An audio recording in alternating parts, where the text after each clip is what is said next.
Okay, so we got it in diagnostic mode. Okay.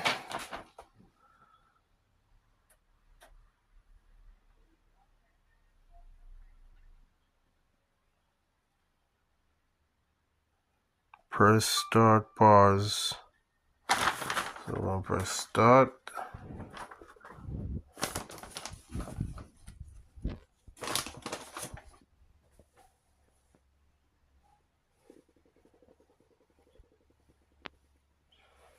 We'll pause the video.